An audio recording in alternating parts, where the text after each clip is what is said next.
Assalamualaikum warahmatullahi wabarakatuh. Kenalkan, nama saya Muhammad Habib Akbar.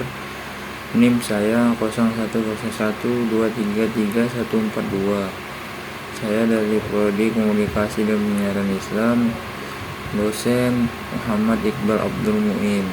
Sini saya akan mempresentasikan atau menjelaskan tentang memperkenalkan hadis.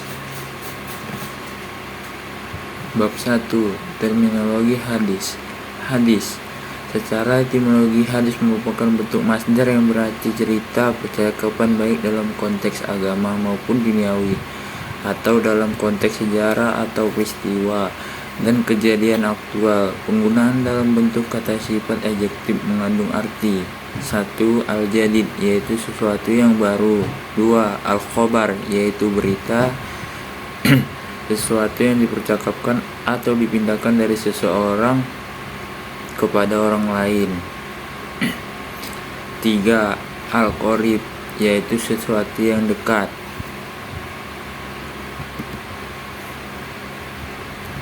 Menurut M.M. Azami, penggunaan kata hadis dari sudut kebahasaan dalam Al-Quran ini antara lain: 1. Komunikasi religius, pesan atau Al-Quran sebagaimana terdapat dalam Quran Surah Az-Zumar ayat 23.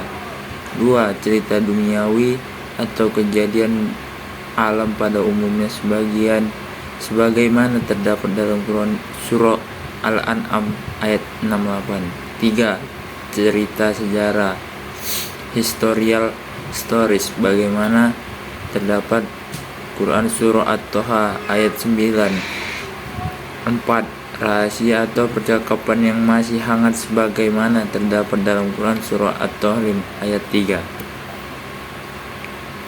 Secara terminologi, ahli hadis, ahli usul fikih berbeda pendapat dalam memberikan pengertian hadis ini. Di kalangan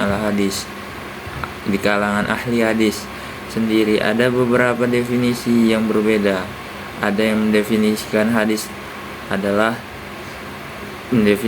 hadis segala perkataan Nabi SAW, perbuatan dan ahwaliyah. 2. Sunnah.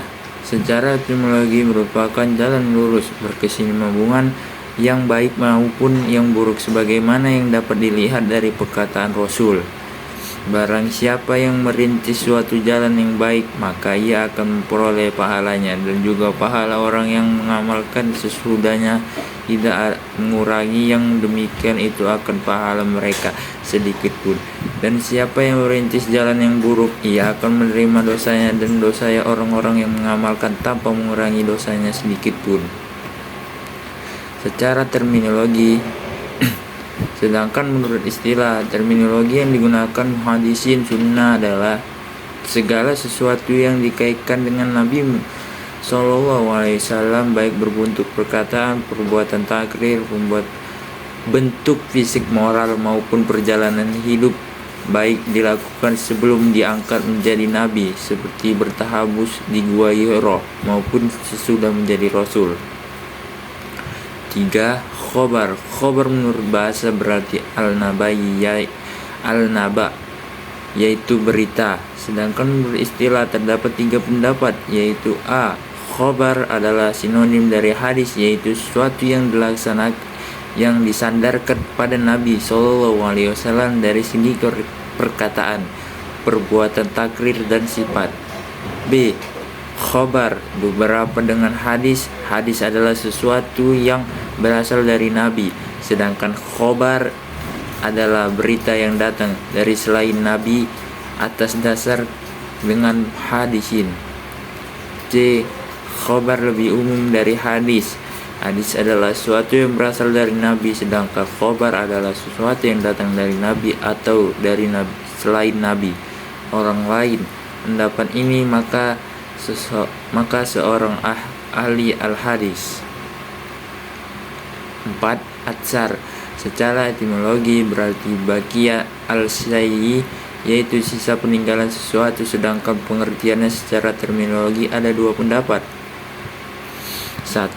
Atsar adalah sinonim dari hadis, yaitu segala sesuatu yang berasal dari Nabi SAW. 2. Atsar adalah berbeda dengan hadis, yaitu sesuatu yang disandarkan kepada sahabat dan tabi'in yang terdiri atas perkataan dan perbuatan. Dari keempat pengertian tentang hadis, sunnah, khobar, dan atsar sebagaimana diuraikan di atas dapat ditarik suatu pengertian bahwa keempat istilah tersebut pada dasarnya memiliki kesamaan. Maksud segala sesuatu yang datang dari Nabi SAW baik berupa perkataan, perbuatan maupun ketetapan. Kedudukan dan fungsi hadis dari segi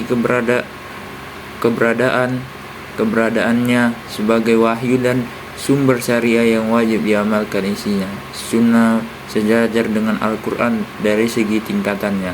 Ia berada berdampingan dengan Al-Quran karena ia berfungsi menjelaskan.